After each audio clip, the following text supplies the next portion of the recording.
நீங்க, நான் எல்லாருமே பண்ற ஒரு பெரிய தப்பு என்ன தெரியுமா? இந்த தப்புனால தான் உங்க லைஃப்ல எந்த ஒரு இம்ப்ரூவ்மென்ட்டுமே இல்லாம ஒரே மாதிரியே இருக்கீங்க. உங்களுக்கு மினிமம் ஸ்டாண்டர்ட் அப்டின்னா என்னன்னு தெரியுமா? சரி, நீங்க லைஃப்ல எத்தன தடவ உங்களுக்கு புடிக்காத விஷயத்துக்காக சின்ன சின்ன அட்ஜஸ்ட்மென்ட் பண்ணியிருக்கீங்க? எப்பவாவது பண்றது ஓகே. ஆனா எப்பவுமே பண்றது ரொம்ப பெரிய தப்பு. மினிமம் ஸ்டாண்டர்ட் அப்படிங்கிறது உங்களுக்கு நீங்களே உங்களோட குறைஞ்சபட்ச தரத்த செட் பண்றது. அந்த ஸ்டாண்டர்டுக்கு கீழ கிடைக்கிற எதையுமே நீங்க அக்செப்ட் பண்ணவே கூடாது.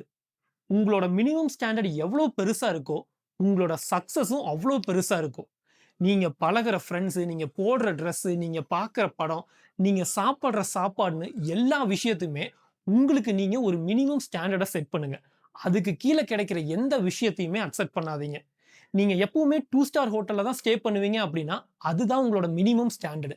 நீங்க அதுக்கு மேல தான் போகணுமே ஒழிய, அதுக்கு கீழ உங்க ஸ்டாண்டர்ட எந்த காரணத்துக்காகவும் குறைச்சுக்க கூடாது.